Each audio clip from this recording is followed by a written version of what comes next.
नमस्कार दोस्तों, मैं हूं सुरजीत श्यामल। आप देख रहे हैं workervoice.in।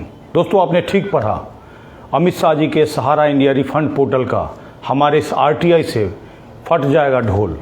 कहने का मतलब एक आरटीआई मैंने कल लगाया है और उस आरटीआई से जो जवाब निकल के आएगा उससे अमित शाह जी का जो रिफंड पोर्टल है उसका असलियत खुल जाएगा।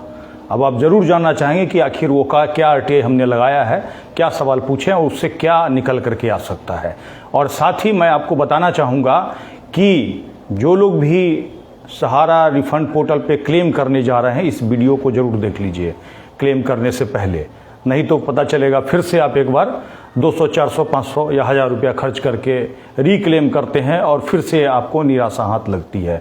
हालांकि 18 जुलाई 2023 को जैसे ही रिफंड पोर्टल आया था वैसे ही हमने लगातार आपको न केवल जानकारी दी थी बल्कि पूरे देश को जागरूक करने की कोशिश की थी, जिसमें कि 12 से 13 करोड़ पूरे देश के अंदर जमा करता है सोसाइटी के, जिसमें मात्र 1.25 करोड़ अमित शाह जी के झांसे में आ पाए और 1.25 करोड़ यानी कि 1 करोड़ 21 लाख लोगों ने अप्लाई किया और 1 करोड़ 19 लाख लोगों का रिजेक्ट कर दिया। कहने का मतलब उस क्लेम करने का कोई मतलब ही नहीं निकलता, ऐसा अमित शाह जी ने कह दिया था, जो कि हमने पहले ही आपको सतर्क किया था। और जो लोग हमारी बातों पे भरोसा किए उन्होंने क्लेम नहीं किया, तो 200, 400, 500 रुपया जो भी रहा उनका बचा।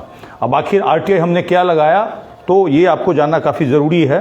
हालांकि जो पोर्टल है माननीय सुप्रीम कोर्ट के आदेश के अनुसार उन्होंने लाया था, जबकि कोर्ट का ऐसा आदेश नहीं था कि पोर्टल आपको लाना है, जबकि पोर्टल जो लाया होगा तो कुछ नियम कानून बनाया होगा और नियम कानून के बारे में ही हमने पूछा है और साथ ही डॉक्यूमेंट मांगा है। सबसे पहला जो सवाल है हमने आरटीआई का ये है, क्योंकि जब जवाब आ जाएगा तो मैं सवाल और जवाब दोनों का कॉपी आपको दूंगा, लेकिन आपसे अनुरोध करूंगा जैसे ही इस वीडियो को देखिए लोगों तक पहुंचाइए, शेयर कीजिए, क्योंकि शेयर कीजिएगा तभी देश के अंदर मुद्दा बन पाएगा। और अंतिम चरण का चुनाव कल होना है, वोट का चोट देते रहिए, सरकार को झटका दीजिए, तभी जा करके पैसा मिलने का रास्ता खुलेगा।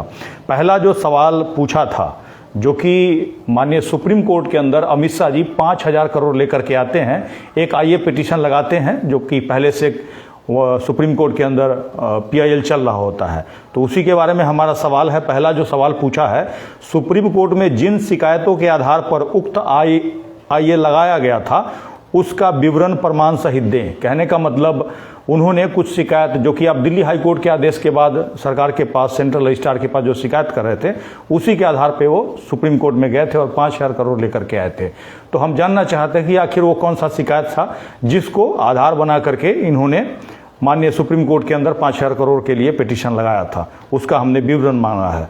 दूसरा वो जो मांगा है, सहारा से भी रिफंड खाते से 5000 करोड़ रुपए के लिए सुप्रीम कोर्ट में जो आईए लगाया गया उसमें सहारा इंडिया, सहारा ग्रुप ऑब्लिक सुब्रत राय, तीनों का नाम लिखा है, के साथ जो समझौता हुआ है उसका सर्टिफाइड कॉपी प्रदान करें।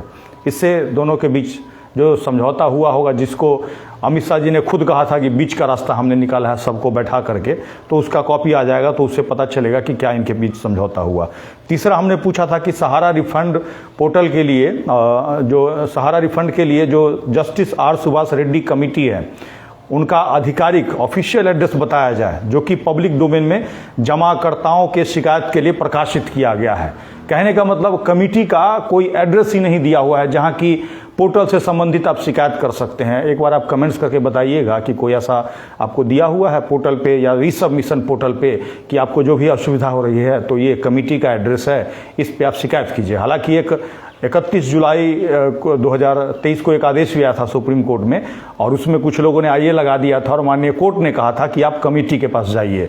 तो आईए क्या लगाया था, तो उनके दादाजी का पैसा था और उसको वो पोर्टल के थ्रू क्लेम नहीं कर पा रहे थे, इसलिए सुप्रीम कोर्ट में वो चले गए थे। तो वहीं पे कहा गया था कि आप इसको कमेटी के पास जाइए, लेकिन कमेटी ने कोई एड्रेस ही प्रकाशित नहीं किया जहां तक मेरी जानकारी है। अगर आपको जानकारी है तो कमेंट्स करके बताइएगा। उसके बाद हमने चौथा सवाल पूछा है, सुप्रीम कोर्ट के अनुपालन में अभी तक किए गए कितने मीटिंग मिनट्स, आदेश, नोटिफिकेशन आदि का पूरा फाइल हमने मांगा है कि उन्होंने क्या क्या फैसला लिया है आपको पैसा वापस करने में। हालांकि ये जल्दी से देंगे नहीं, लंबा इसमें लड़ाई लड़ना पड़ेगा, लेकिन अगर निकल के आएगा तो काफ़ी कुछ क्लियर होगा। उसके बाद पांचवा सवाल है, केंद्र सरकार / सेंट्रल रजिस्ट्रार सहकारिता समिति द्वारा सहारा रिफंड पोर्टल पर क्लेम करने के लिए अखबार में छपे विज्ञापन का सर्टिफाइड कॉपी दीजिए। आप लोग बताइए एक बार कि अखबार में कोई विज्ञापन अभी तक प्रकाशित किया गया है? मुझे तो जानकारी नहीं है।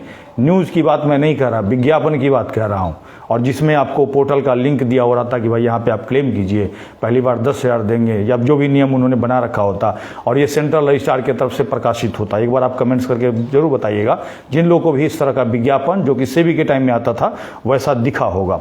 उसके बाद हमने छठा और अंतिम क्वेश्चन पूछा है कि उक्त आदेश के अनुपालन में 29/3/2023 से जवाब दिए जाने तक, यानी कि जब तक वो जवाब देंगे तब तक सभी खर्चों का ब्यौरा का सर्टिफाइड कॉपी प्रदान करें। कहने का मतलब कितना पैसा अभी तक खर्च हो गया, क्योंकि पैसा जो खर्च हो रहा है वो सहारा जमाकर्ता का ही पैसा है और उसी में से खर्च हो रहा है, जिसमें कि माननीय चीफ जस्टिस को 15 लाख रुपया महीना, और उनके एक वकील हैं सरकारी वकील, उनको 5 लाख रुपया महीना लगातार मिलता रहेगा, ऐसा माननीय कोर्ट का आदेश था और उसी को एक्सटेंड कर दिया गया है। कहने का मतलब पहले 9 महीना था और उसको फिर से 12 महीने तक, यानी कि 31 दिसंबर 2024 तक वो जारी कर दिया गया है।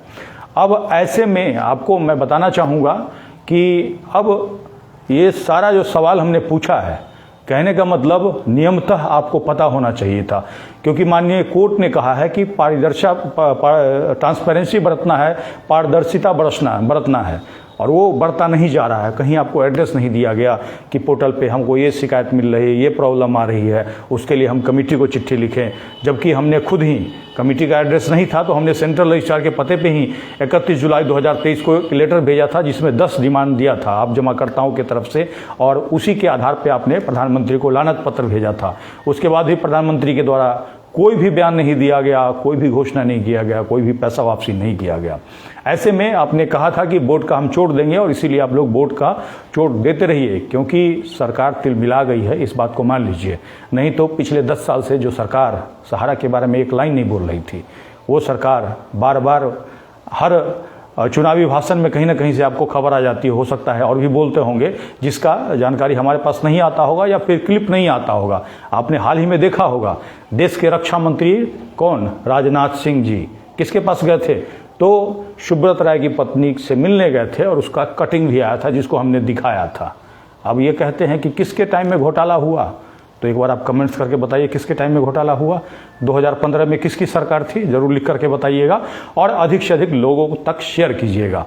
और साथ ही आपको बता दें कि जैसा कि हमने आपको बताया था, पूरे देश के जमाकर्ता तकरीबन 12 से 13 करोड़ जमाकर्ता सोसाइटी के हैं। अगर एक आदमी के घर में 5 वोट है तो 50 करोड़ वोट के मालिक हैं सहारा इंडिया जमाकर्ता। अगर सड़क पे उतर जाएं तो क्या होगा, ये सोच लीजिए। कई लोग कमेंट्स करके ये पूछते हैं कि आप ये हमें बताइए कि आपने कितने को पैसा दिलाया। तो भैया, न हम तो सहारा के एजेंट हैं, न सहारा इंडिया मैनेजमेंट है, या फिर न कोई दलाल हैं जो हम आपको पैसा दिला देंगे, बल्कि हम एक एक्टिविस्ट हैं। पहले ही हमने आपको बताया है और लगातार बताते आ रहे हैं, हम आपके साथ खड़ा होंगे, आपके साथ लड़ेंगे, आपको हमारे साथ आना होगा। शुरू से बता रहे हैं कि 1% पैसा मिलने की आपकी गारंटी है। कैसे? क्योंकि 100 में से एक आदमी ही पैसा मांग रहा है। तो जैसे जैसे लोग पैसा मांगना शुरू करेंगे वैसे वैसे आपके पैसा मिलने की उम्मीद बढ़ेगी। आप ये सोचिएगा कि वो पैसा हमारा दिला दे, वो पैसा दिला दे, वैसे नहीं होगा। आपको खुद लड़ना होगा। पैसा आपने फंसाया है, आपने जमा किया है। अगर आप नहीं फंसते तो आपका पैसा मिल गया होता, क्योंकि 2015 में ही सहारा इंडिया नॉन बैंकिंग बंद था। उसके बाद भी आपने देखा नहीं, पढ़ा नहीं, आंख बंद करके मेहनत की कमाई को आप लुटाते गए, फंसाते गए। और अब आप सोचिए कि घर आ करके दे देगा, तो घर आके कोई नहीं देगा। और इसी के लिए हम पूरे देश के सहारा इंडिया जमाकर्ताओं को एकजुट करने की कोशिश करेंगे। और उसमें अगर आप पीछे रहिएगा, आप सोचिएगा जो वो तो लड़ ही रहा है, वो तो लड़ ही रहा है, मिल जाएगा हमारा, तो ऐसा कभी नहीं होगा। एक एक आदमी को एकजुट होना होगा और अपने स्तर से प्रयास करना होगा। इसी के साथ विदा लेता हूं। अगर आप हमें फेसबुक पे देख रहे हैं तो पेज को लाइक करेंगे, और यूट्यूब पे देख रहे हैं तो चैनल को सब्सक्राइब करेंगे, वीडियो को अधिक से अधिक शेयर करेंगे ताकि अधिक से अधिक साथियों तक ये जानकारी पहुंच पाए। इसके साथ ही विदा लेता हूं। जल्दी एक नई जानकारी के साथ मिलते हैं। धन्यवाद।